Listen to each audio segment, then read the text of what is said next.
Testing. Oh, what the fuck? Planning anyways.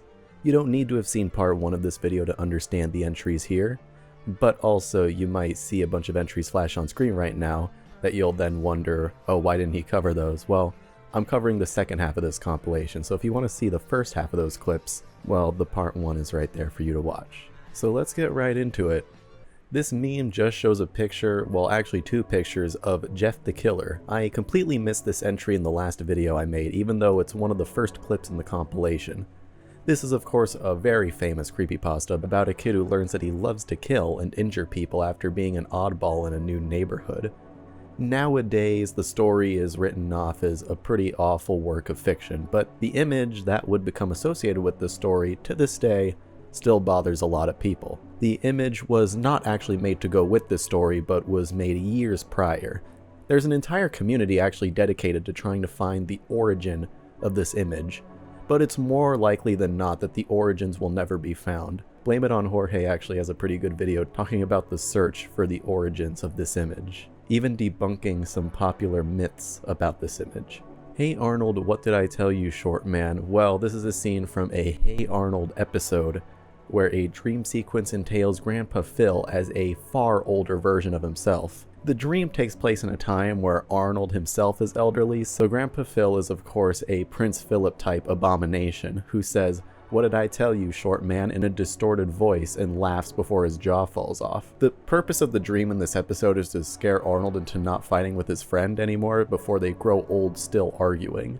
The decaying Phil bit is kind of brushed aside, but it's stuck in the heads of a lot of kids who saw it, weirdly enough. The Cursed Kleenex commercial is a 1985 Japanese Kleenex commercial with the song It's a Fine Day by Jane in the background. The commercial entails a mother giving a troll baby a Kleenex and the tissue proceeding to float away. The commercial itself isn't too creepy, but the urban legend that surrounds it though probably creeped people out. There was a myth that everyone involving the ad was cursed and died after its making, including all of the crew and actors. This is not true, only the actor died from a brain hemorrhage in 2008, which 23 years after the commercial's airing, it makes sense at least someone would be dead. Dining Room or There Is Nothing is a scary internet video of a woman in front of a video with fire outside, speaking gibberish in a demented voice as the camera pans out. It then reveals she's at a table with a bowl, her face falling into the bowl as she finishes speaking. The video then reverses itself, and it's revealed that the girl was saying "there is nothing" in reverse. Data brokers on the internet are everywhere nowadays. Data brokers are people who take our information and sell them to people who are just willing to do anything untrustworthy with it. Which means that we're in a golden age for spam phone calls and text messages. Data breaches are always happening too, and most recently there was a massive data breach which resulted in the exposure of 2.9 billion personal documents, which included names, addresses, and maybe even your social security number. Thanks to this video sponsor, Aura, I don't have to worry about that, because they scour the internet for my personal info and get it taken off all these data broker websites whenever they can find it. Keeping the information off the internet makes sure that no bad actors can do anything unsavory. Aura has tremendously reduced the spam I get since I started using it, which has made my workflow on and offline much more streamlined. Online privacy is important to me, and if you're watching this, it probably is to you too, which is why my link, aura.com/woodcat, is in the description where you can start your 2-week free trial today and see who's selling your personal information. The 1984 Mac commercial was an Apple commercial to promote the, at the time, new Macintosh computer that they were releasing. This commercial mimicked the visuals and aesthetics of the film based on the book 1984 by George Orwell, better known as that book that everyone references without ever reading. The commercial entails a woman coming in with a hammer and demolishing the giant screen, saving humanity. And this is likened to the release of the Macintosh computer. The commercial didn't have a super long runtime, only airing for around 3 months before they were hit with a cease and desist by George Orwell's estate. It lasted long enough though to make an impression on those who had seen it, even being used in memes nowadays. The Adventures of Mark Twain is a claymation animation movie that follows Mark Twain and his journey to fly into Halley's Comet, alongside some of his most famous characters such as Tom Sawyer and Huck Finn. There is a scene in the movie where the characters meet a mysterious stranger named Satan, whose appearance and voice was uncanny to the kids who watched the film. That's not all. Satan encourages the kids to make a kingdom of people out of clay and breathes life into them, only to watch them give in to his idea of human nature, which is greedy and cruel at heart. He then murders the whole kingdom via divine disasters in a sequence sure to terrify the kids who thought the little clay people were cute. Photoshop Flowey. Well, in the game Undertale, when playing the route where you are a pacifist, the final boss of the game is an abomination that is in-game referred to as Omega Flowey, and is called Photoshop Flowey by fans given he looks like a Photoshop project. His appearance and the overall imposing boss fight was quite an interesting thing for the little flower to turn into upon absorbing some souls. Pee-wee's Big Adventure has a scene where Pee-wee finds himself hitchhiking from an 18-wheeler being driven by a character named Large Marge. He gets into the vehicle with her and he tries to make small talk, only for her to come right out of the cages telling a story about an accident in which a driver died. She gets into describing how the driver looked when they pulled him out and turns into an animated claymation jump scare, which scares Pee-wee. The Simpsons Homer's face melts off. In an episode of The Simpsons, Bart imagines Homer's face melting off because he's so mad at Homer after he forgets to pick him up from soccer practice, representing the resentment that Bart is feeling towards Homer in that moment in some abstract way. Real Demons Caught on Tape is a video where a bunch of arms start growing from a ceiling, frightening the cameraman. He also sees other apparitions such as an eye in a wall or just more hands growing from a tree, which then turns into a face that jump scares the cameraman and transitively the audience. The Call of Duty World at War Nach der Untoten cutscene is the intro sequence to the original Zombies map of Call of Duty World at War, COD Zombies being a very popular game mode where you and optionally some friends fight zombies. The sequence entailed the character you play as getting into a plane crash and then getting attacked by zombies, fighting them off, which then begins the game mode. The sequence, particularly the visual of the zombie running at the player, frightened a lot of those who saw it. Michael Jackson's Thriller is a super famous music video which entails him leaving a movie with a girl because she's scared of the movie. But then he proceeds to turn into a zombie and start dancing with a bunch of other zombies. The song plays, he starts singing and dancing, music video stuff, and it's just a jolly old time, minus the kids getting scared of the whole zombie thing. The Mental Wealth PlayStation advert was an advertisement for the PlayStation 3, which features an uncanny Scottish woman with spread out eyes, talking to the audience about how people need to stop living vicariously through the outlandish achievements of humanity, and instead take joy of the activities that they as individuals like doing, referring to it as mental wealth. I also just want to mention that this ad was directed by Aphex Twin, which makes about sense. He has an affinity for such off-putting visuals and music, all of which bang by the way, and I seriously recommend. I sometimes use his music in my videos. The Courage the Cowardly Dog episode Perfect entails Courage constantly being berated by a teacher-like figure who demands perfection from him, which gets him down, until he has a dream where a blue 3D animated figure calmly tells him, "You're not perfect." Courage learns to accept that he's not perfect and that no one is, but the point of its appearance here is that the appearance and demeanor of the blue guy was infamously horrifying to the child audience, being cited by many as Courage the Cowardly Dog's most horrifying scene. This internet video, simply titled Girl Ghost, is a video that starts with someone filming a girl ready to do something for the camera before the camera woman sees a figure in the doorway, rushing to go check it out. The figure then quickly retreats upstairs and can be seen at the top of the staircase, which causes the camera woman and the girl in the video to leave the house, being able to see the ghost in the window from outside. This video is of course staged, but many kids in the time clicked thinking it was real. Missing No in Pokemon is a pretty famous glitch in the games Pokemon Red and Blue, That happens when a game is trying to load a Pokemon in an area, but just can't manage to pull one up. Missing no is a bunch of placeholder data that sometimes appears by mistake, but where mystery appears in games, many try to fill that mystery using creepypastas or other equivalent creepy stories. I honestly wish game culture was more like this nowadays. Like, instead of complaining about a non-enterable building in GTA 5, just make some shit up. It sounds a lot less miserable in my opinion. Plus, you could make a story that rings in the minds of a bunch of kids who would then grow up to make videos about it. Pokemon Red and Green Lavender Town. Well, in the games Pokemon Red and Green, Lavender Town is the graveyard town for deceased Pokemon, where trainers mourn their lost Pokemon. The most influential part of this area by far, though, is not the area itself, but the theme music that is already eerie in its own right. People then compounded onto the already creepy music by making up a story where there was an epidemic of kids committing suicide upon hearing the music. Which of course wasn't true and was just an urban legend, but it still sent ripples down the internet. Ben Drowned was an old creepypasta/ARG that starts with a kid getting a cursed copy of Legend of Zelda Majora's Mask for the N64.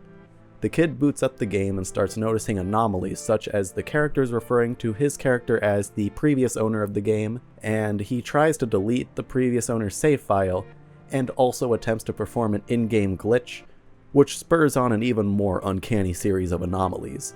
All of this being told with a blend of text entries like a normal creepypasta would do, but also included videos of gameplay to demonstrate the occurrences.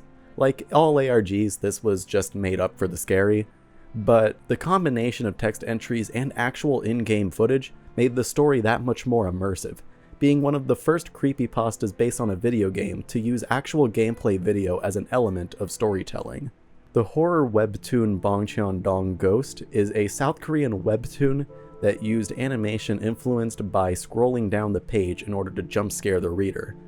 The basic story is that a woman walking home at night is approached by a ghost asking where her baby is. The woman then just points in a direction to get the ghost away, but the ghost proceeds to chase after her, catching up and jump scaring the audience. The woman faints, and upon waking up she learns of a mother who ended her own life after losing her child in a custody battle. SONEE Scary Clip is an old scary internet video that starts with a text box urging the viewer to look at a picture. And it shows us the picture before it gives us some context that the picture was drawn by a teenage girl shortly before she ended her own life. It is said that it's hard for a person to stare into the eyes of the drawing for more than 5 minutes, and it is apparently said that some of those who have looked at the drawing for more than 5 minutes ended up killing themselves also. The video then tells us that some say the picture changes when you stare at it, and then challenges the viewer to stare at it. 5 minutes of nothing but the picture, and some noise happens, which is followed up by the text saying, "Did you see it?" There isn't even a jump scare like most of you would expect at this point, but the anticipation of something happening must have been enough to scare some of the kids who saw this. When I saw it when I was much younger, that's certainly what I thought, but I was disappointingly underwhelmed when it just turned out to be 5 minutes of a still picture. The Nickelodeon Pinch Face bumper was a bumper that would go in between episodes on the Nickelodeon channel. The character made up of eyes with glasses and teeth along with hand faces in the background must have, in tandem with the flashing visuals, put some kids off. The Valve intro would play upon opening a game made by Valve. This intro sequence would play that featured a high contrast photo of a bald man with a valve coming from his head, along with a creepy ambient song that would play in the background. There is also another variant where the bald man starts turning his head, which I'm sure creeped the youth out. Less known, but still relatively well known, is an early version with a man who has a valve coming from his eye. You Are an Idiot is a YouTube video based on a computer virus that would just spam the phrase "you are an idiot" and open different windows. A simple restart of your system would stop the happenings, but it was influential enough to get this homage in the form of a YouTube music video. There were many different elements to this video that kids who stumbled upon it found perturbing. For one, the voices themselves aren't the most welcoming presences, and also the characters lambasting you for being an idiot might fill the kid with the sense that they might have done something wrong, which for most kids is not a feeling they want to be having. The last might just be the animation of those characters, which might appear uncanny to those watching. The FNAF jump scares, or FNAF in general, which I'm unsure of what this meme is referring to, because the meme plays a clip of a jump scare from the game Five Nights at Freddy's, which I'm sure you're all familiar with and I don't really need to run down the lore of.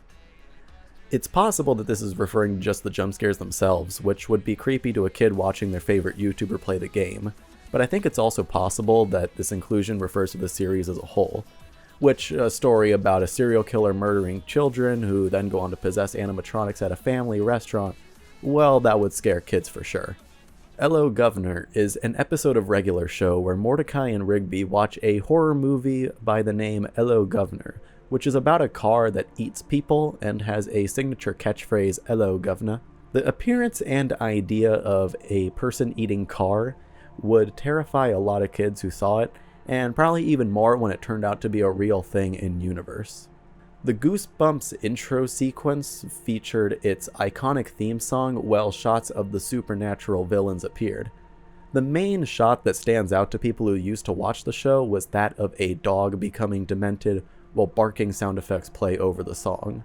I Ate My Baby for Dinner Sims 2 is a gameplay video of the game Sims 2, which features a story about a couple of Sims that culminates in a female Sim putting a baby on a grill, then cooking it to a nice brown, putting it on a serving plate and bringing it inside, where she then cuts it into pieces, and has some for which she is then arrested. This is not a real feature of the game and was achieved with mods, but many thought this was something you could actually do in The Sims. There is a bit in an Adventure Time episode where Finn is beaten up on a journey to get to his destination, where an angel then picks him up and tells him that his guardian angel is there to save him. She then heals him and repairs his clothes and tells him where she's taking him, which is where he actually wanted to go. So he's elated to hear this until she says she's going to eat his flesh and to trust in his guardian angel, well morphing back into her true form.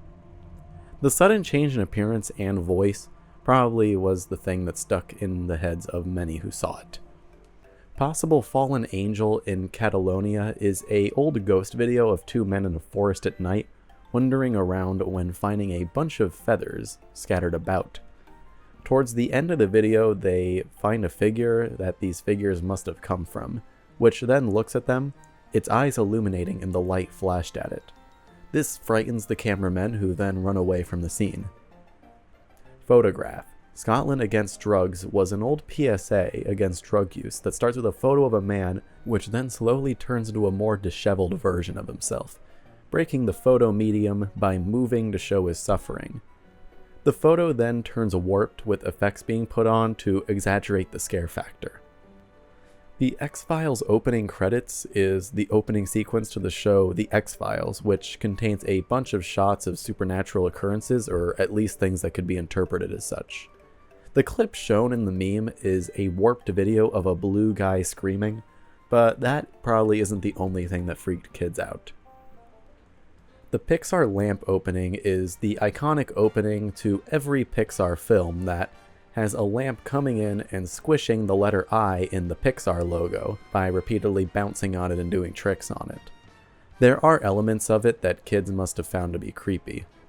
That could be the desolate room that the logo sits inside of, invoking a sense of autophobia in the audience. It could also be the sound effects that play as the lamp playfully bounces around.